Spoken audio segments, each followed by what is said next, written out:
যখন ফুটবলের সবথেকে বড় রাইভেলরির কথা ওঠে, আমরা হয়তো চোখ বুজেই বলে দিতে পারি ম্যানচেস্টার ডার্বি কিংবা এল ক্লাসিকোর কথা। কিন্তু যদি আমাদের জিজ্ঞেস করা হয় এশিয়ার সবথেকে বড় ফুটবল দ্বৈরথ কোনটি, আমাদের অনেককেই হয়তো মাথা চুটকোতে হতে পারে। একটু ভেবে হয়তো কেউ বলবেন জাপানি, কোরিয়ান অথবা অস্ট্রেলিয়ান কোনো ম্যাচের কথা, কিন্তু আসলে এর কোনোটাই সঠিক উত্তর নয়। এশিয়ার সবথেকে বড় এবং বুড়ো ফুটবল ডার্বি খেলা হয় আমাদের দেশে এবং আমাদেরই রাজ্যে। হ্যাঁ, এবার হয়তো আপনি ঠিক ধরেছেন, মোহনবাগান বনাম ইস্টবেঙ্গল। এটি হল এশিয়ার বৃহত্তম ও প্রাচীনতম ফুটবল যুদ্ধ।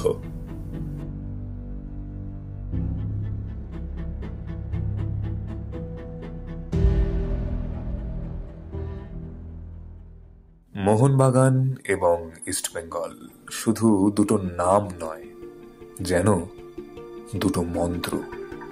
আর এই মন্ত্রোচ্চারণেই পৃথিবীর যে কোনো প্রান্তের যে কোনো স্টেডিয়ামে হাজির হতে পারেন হাজার হাজার দর্শক।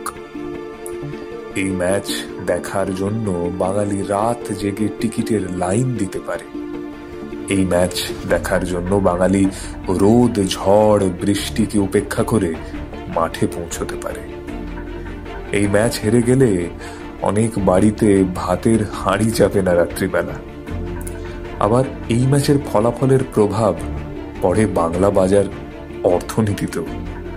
অর্থাৎ মোহনবাগান জিতলে চিংড়ি আর ইস্টবেঙ্গল জিতলে ইলিশের দাম হয়ে যায় আকাশ ছোঁয়া। আর তাই হয়তো বাঙালির এই ফুটবল প্রেম নিয়ে মান্নাদের গাওয়া সব খেলার সেরা বাঙালি তুমি ফুটবল। জীবনে মরণে পায়ে পায়ে আছো ফুটবল, জীবনে মরণে পায়ে পায়ে আছো ফুটবল। আবার সব খেলার সেরা বাঙালির তুমি ফুটবল।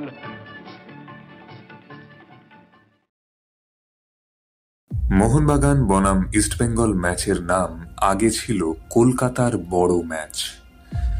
একবিংশ শতাব্দীতে এসে এখন তার নাম হয়েছে কলকাতা ডার্বি। লর্ড কার্জন যা করে উঠতে পারেননি তা বারবার করে দেখিয়েছে এই ম্যাচ। ডার্বির দিন গোটা বঙ্গ সমাজ দ্বিখণ্ডিত হয়ে যায়, আড়াআড়ি ভাবে ভাগ হয়ে যায় বাঙালির ফুটবল আবেগ। দেশভাগের সময় পূর্ববঙ্গ থেকে আসা বাঙালরা গলা ফাটান ইস্টবেঙ্গলের জন্য, আর পশ্চিমবঙ্গের স্থানীয়রা ভিড় করেন মোহনবাগানকে সমর্থন জানাতে। এভাবেই চলে আসছে বছরের পর বছর, দশকের পর দশক, জেনারেশনের পর জেনারেশন। কিন্তু যুগ যুগ ধরে চলে আসা এই রেশারেশির শুরুটা ঠিক কবে, কিভাবে? প্রথম অফিসিয়ালি সরকারিভাবে ম্যাচ হয়েছিল 1925 সালে। সেই ম্যাচে ইস্টবেঙ্গল ক্লাবের হয়ে নেপাল চক্রবর্তীর গোলে 1 গোলে ইস্টবেঙ্গল জিতেছিল। তো তারপরে এই বছরটা হচ্ছে 2024 ডার্বির শতবর্ষ। তোমরা জানো এই কিছুদিন আগে কলকাতা লিগে মোহনবাগান ইস্টবেঙ্গলের ম্যাচ হয়েছিল, বিদেশিহীন মোহনবাগান ইস্টবেঙ্গল ম্যাচ, মানে বহু বছর পর বিদেশি ছাড়া একটা ডার্বি হলো, বড় ম্যাচ হলো। সেই ডার্বিটায় আবারও কিন্তু ইস্টবেঙ্গলই জিতেছিল। মানে 100 বছর আগে ইস্টবেঙ্গল শুরু করেছিল 100 বছরের ডার্বি, সেটাও ইস্টবেঙ্গল জিতেছিল, 2 গোলে জিতেছিল। যদিও সেটা বিদেশি ছিল না, মোহনবাগানও খুব শক্তিশালী টিম খেলায়নি। যাই হোক, সেটা ইতিহাসে লেখা থাকবে না, ইতিহাসে লেখা থাকবে ইস্টবেঙ্গল জিতেছিল। অর্থাৎ 1925 সালের ক্যালকাটা ফুটবল লিগ থেকে যে লড়াই শুরু হয়েছিল তা আজ শতবর্ষের দোরগোড়ায় দাঁড়িয়ে। এই বিগত 100 বছরের ইতিহাসে বহু বহু ফুটবলার খেলেছেন এই ম্যাচ। কত স্বপ্নের রোদ উঠেছে এই ম্যাচকে ঘিরে, আবার কত স্বপ্ন মেঘে ঢেকে গেছে। কেউ হয়তো হয়ে উঠেছেন সমর্থকদের স্বপ্নের নায়ক, আবার কত নক্ষত্র পতনের সাক্ষীও থেকে গেছে এই ম্যাচ।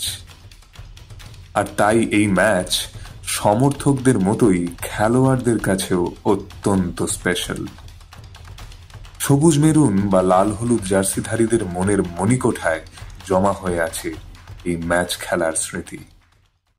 ডার্বি একটা মনস্তাত্ত্বিক গেম হয়, মানে ধরো এখনকার ডার্বি আলাদা আর আমরা যখন খেলতাম তখনকার ডার্বি অনেকটা আলাদা।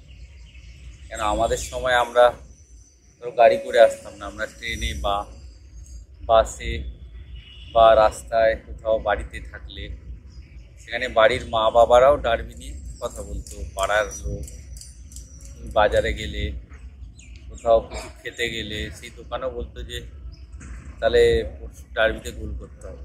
এটা একটা পারিপার্শ্বিক চাপ তৈরি হতো। যেটা কেউ যদি বলে যে ডার্বির দিনে মানে ম্যাচে আমরা ড্রেসিং রুমে যাওয়ার পর বা টানেল দিয়ে যাওয়ার সময় একটু হলেও হয়তো সবারই নার্ভাস ফিল হয়, ঠিক আছে, কিছুটা হয়, বাট যখন তুমি মাঠে ঢুকে যাবে তখন তোমার সেইটা আর অতটা মনে হয় না, কেন অত ক্রাউডের মধ্যেখানে তোমার ভালোই লাগবে। আর অত যখন তাদের একটা সাপোর্টার, মানে তারা সাপোর্ট করবে, চিল্লাবে, তো সেখানে আমার মনে হয় যে তোমার খেলতেও অনেকটা ভালো লাগবে, কেন ওই রকম সাপোর্টারের মাঝে খেলাও মানে একটা খুব ভাগ্যবান, ঠিক আছে। তো সেখানে খেললে কী হয়, তুমি এগেনস্টের যারা টিমকে তুমি মনে হবে না যে না আমার সাপোর্টার আছে, আমাকে উদ্বুদ্ধ করছে। তো সেখানে আমার মতে সাপোর্টার নিয়ে খেলাটা বিশাল ভালো।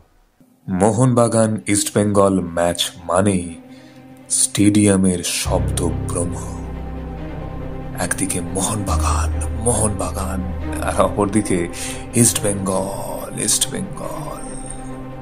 এই নামের আকাশ ফাটানো চিৎকার, যা তাঁতিয়ে দিতে পারে কোনো ভিনদেশি ফুটবলারকেও, শিরায় শিরায় চাবুক মেরে দিয়ে যেতে পারে। উত্তেজনার পল অনুপলে মিশে যায় কাশ্মীর থেকে কন্যাকুমারী।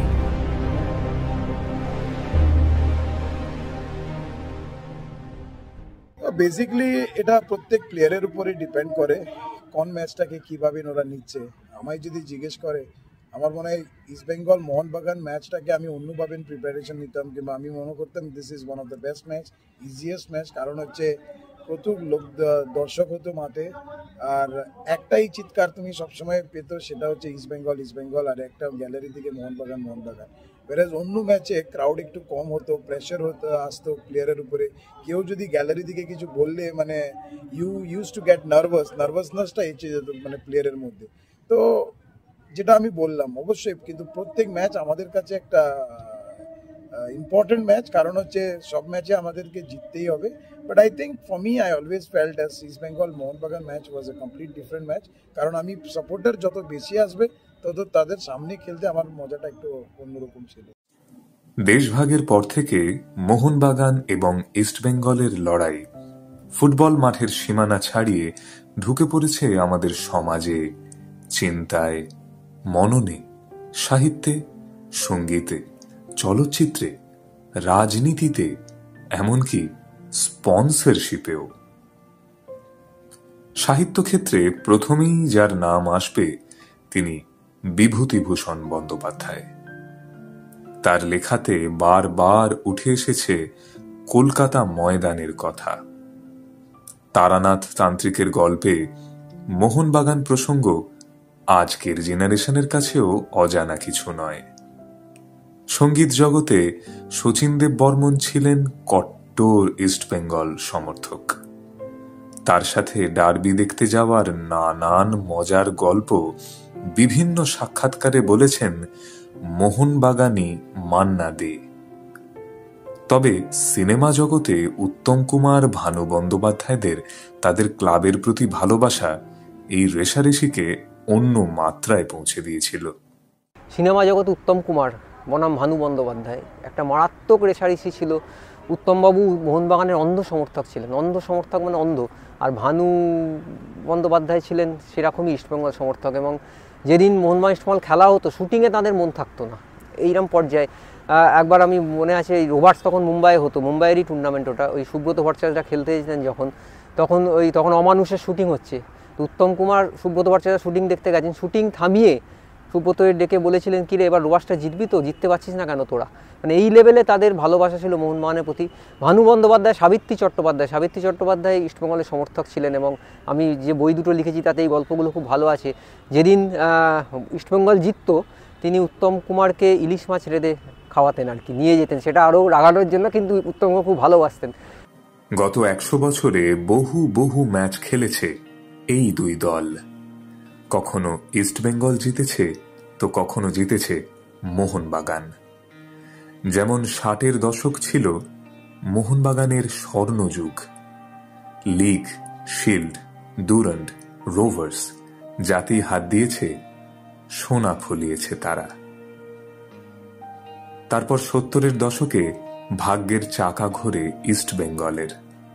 তখন টানা 6 বার লিগ আর টানা 4 বার শিল্ড জেতে তারা। আর এই সময়ই 75 সালে ইস্টবেঙ্গল পৌঁছে যায় তাদের ডার্বি ইতিহাসের একেবারে ক্লাইম্যাক্সে। মোহনবাগানের মাঠেই মোহনবাগানকে 5 গোলে হারায় তারা, তাও আবার আইএফএ শিল্ড ফাইনালে। মোহনবাগান মাঠে বসেই 5 গোল খাওয়ার সেই ইতিহাসের নেপথ্য কাহিনী শোনালেন সাংবাদিক অর্ঘ্য বন্দ্যোপাধ্যায়। এই 5 গোলের ঘটনাটা 75 সালে কিন্তু মোহনবাগান টিম যথেষ্ট ভালো টিম ছিল, 5 গোল খাওয়ার মতো টিম ছিল না। ঘটনাটা হয়েছিল, অরুণ ঘোষ তখন মোহনবাগানের কোচ ছিলেন। তিনি কোনো কারণে, হয়তো কোনো বিদেশি জায়গা থেকে দেখেছিলেন বা কিছু কারণে ভেবে, যেদিন খেলা হয় সেই দিন সকালে পুরো টিম নিয়ে, তখনকার দিনে তো আধুনিক বাস ছিল না, মিনি বাসের মতো, পুরো টিম নিয়ে ডায়মন্ড হারবার চলে গিয়েছিলেন। সেখানে গিয়ে ডায়মন্ড হারবার যে বালিতে প্র্যাকটিস করানো হয়, পুরো টিমকে বালিতে প্র্যাকটিস করিয়ে ভোরবেলা নিয়ে গেছিলেন, প্র্যাকটিস করিয়ে আবার কলকাতায় ফেরানো হয়। ফিরে সেই দিনেই মোহনবাগানেরই একজন শীর্ষস্থানীয় কর্তা, তাঁর বাড়িতে একটা অনুষ্ঠান ছিল, বোধহয় অন্নপ্রাশন এরকম একটা কিছু ছিল। সেখানে গিয়ে ফুটবলাররা মানে খুব মন ভরে খেয়েছিলেন আর কি, মাংস থেকে চিংড়ি মাছ থেকে সব রকমের ফিশ ফ্রাই খেয়ে দিয়ে নিয়ে। এটা এখনকার যুগলে হতো না, এখন খেলার বিজ্ঞান অনেক এগিয়ে গেছে, স্পোর্টস সায়েন্স অনেক এগিয়ে গেছে। তারপরে তারা খেলতে এসেছিলেন ওই 5 গোলের ম্যাচ, মানে 3টে সাড়ে 3টের সময় সারাদিন ওই পরিশ্রম করে খেলতে এসেছিলেন। পরে আমি যাদের সঙ্গে কথা বলেছিলাম, বাবলুদা খেলেছিলেন, প্রসূন ব্যানার্জি খেলেছিলেন, তাদের সঙ্গে আমি কথা বলেছিলাম, তারা বলেছিলেন যে না, ওই বালিতে প্র্যাকটিস করে খাওয়া দাওয়ার ফলে পা নড়ছিল না, একদম মানে মাটি থেকে পা তুলতে পারছিল না, এরকম অবস্থায় চলে গিয়েছিল ব্যাপারটা। ডার্বির ইতিহাসে 75-এর মহাকাব্যের পর সবচেয়ে চর্চিত ম্যাচ হয়েছিল 97-এর ফেডারেশন কাপে। সেবার অমল দত্তের কোচিংয়ে দুর্ধর্ষ ফুটবল খেলেছিল মোহনবাগান। বিশেষজ্ঞরা এমনও মনে করেছিলেন যে এই ম্যাচেই 5 গোলের বদলা নিয়ে নেবে তারা। কিন্তু বাস্তবে সেদিন ম্যাচের শুরুটা দুর্দান্ত করেও শেষ পর্যন্ত পিকে ব্যানার্জির ইস্টবেঙ্গলের কাছে হার মানতে হয়েছিল মোহনবাগানকে। লক্ষাধিক দর্শকে ভরা যুবভারতীতে অমল দত্তর সাধের ডায়মন্ড ফর্মেশনটি চূর্ণ হয়ে গিয়েছিল ভাইচুং ভুটিয়ার হ্যাট্রিকে। কুরুক্ষেত্রের কর্ণ অর্জুন দ্বৈরথের ছায়া এসে পড়েছিল ময়দানে পিকে অমল ডুয়েলের ওপর। তবে এই ম্যাচের পরেই ফুটবল দেবতার আশীর্বাদে ঘুরে দাঁড়ায় মোহনবাগান। অমলের তুরুপের তাস হিসেবে আবির্ভূত হন এক বাঙালি স্ট্রাইকার। পরের ডার্বিতেই বল জড়িয়ে দেন ইস্টবেঙ্গলের জালে। তারপর একে একে করেন 10টি গোল, যার অধিকাংশই সবুজ মেরুন জার্সিতে। যুবভারতীর প্র্যাকটিস গ্রাউন্ডে দাঁড়িয়ে সেই সমস্ত সোনালী দিনের স্মৃতিচারণই করছিলেন একদা ডার্বির নায়ক ও বর্তমান মহামেডান ম্যানেজার দীপেন্দু বিশ্বাস। প্রায় 10টা গোলের মধ্যে প্রথম গোলটাকেই রাখবো, কেন প্রথম যেটা সেখানে ডায়মন্ড সিস্টেম যা স্টার্ট হয়েছে, আমার পায়ে লাগা ছিল। আমি প্রথম 3-4টে ম্যাচ খেলি লিগে, এবং ফেডারেশন কাপে তার আগের ম্যাচে আমরা 4-1 গোলে হেরে গেছি, এবং তার পরের ডার্বিটাতেই আমি প্রথম খেলতে শুরু করি 97 সালে। মানে আমার ফার্স্ট ম্যাচ। অমল স্যার আমাকে 2 দিন আগে থেকেই হেডিং প্র্যাকটিস করাচ্ছিল, মানে নানা রকম হেড প্র্যাকটিস করাচ্ছিল অমল স্যার, এবং ওই ম্যাচে আমি হেডেই গোল করলাম, বাসুদার ক্রসে আমি হেডে গোল করলাম, এবং এই 1 গোলেই ম্যাচটা জিতলাম, এবং ওই গোলটাই আমার জীবনেরও টার্নিং পয়েন্ট। সুভাষ, সুরজিৎ, শ্যামদের মতো কিংবদন্তিদের থেকে শুরু করে ভাইচুং, দীপেন্দু কিংবা কিয়ান, নানা সময়ে এরকম বহু স্টারের জন্ম দিয়েছে এই ডার্বি, যারা গোল করেছেন, দলকে জিতিয়েছেন এবং সমর্থকদের কাঁধে চেপে মাঠ ছেড়েছেন। তবে একবার এই সম্মানের লড়াইতেই ম্যাচ হেরে গিয়েও সমর্থকদের নয়নের মণি হয়ে গিয়েছিলেন এক খেলোয়াড়। ম্যাচটা ছিল 2007 সালের সিএফএল ডার্বি। সেদিন যুবভারতীর বর্ষণসিক্ত কাদা মাঠে প্রথমার্ধেই 3-0 গোলে এগিয়ে গিয়েছিল মোহনবাগান। আর তখনই তদানীন্তন ইস্টবেঙ্গল কোচ সুব্রত ভট্টাচার্য মাঠে নামিয়ে দিয়েছিলেন বহু যুদ্ধের নায়ক অ্যালভিটো ডি কুনহাকে। মোহনবাগানকে 3 গোল ফিরিয়ে দেয় তারা।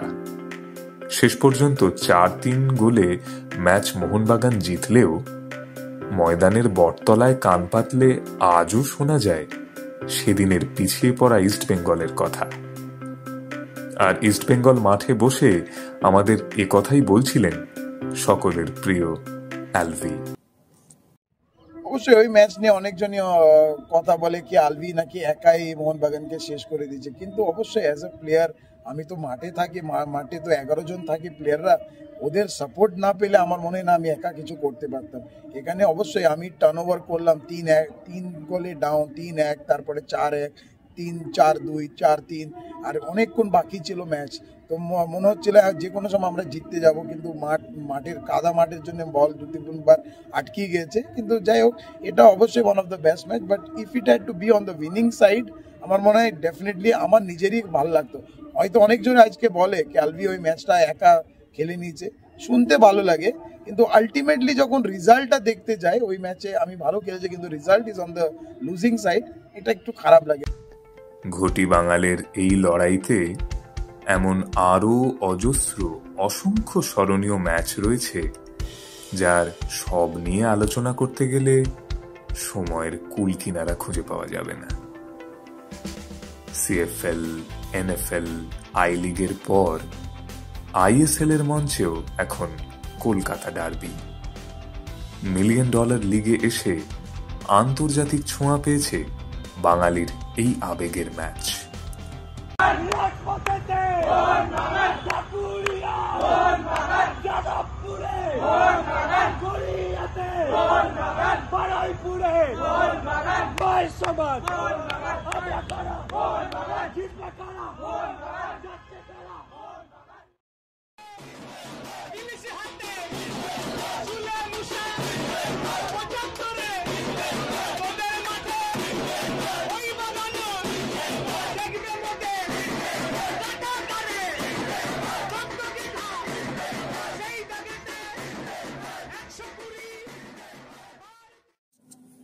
একবার এই ম্যাচ দেখতেই 1,31,000 লোক এসেছিলেন মাঠে।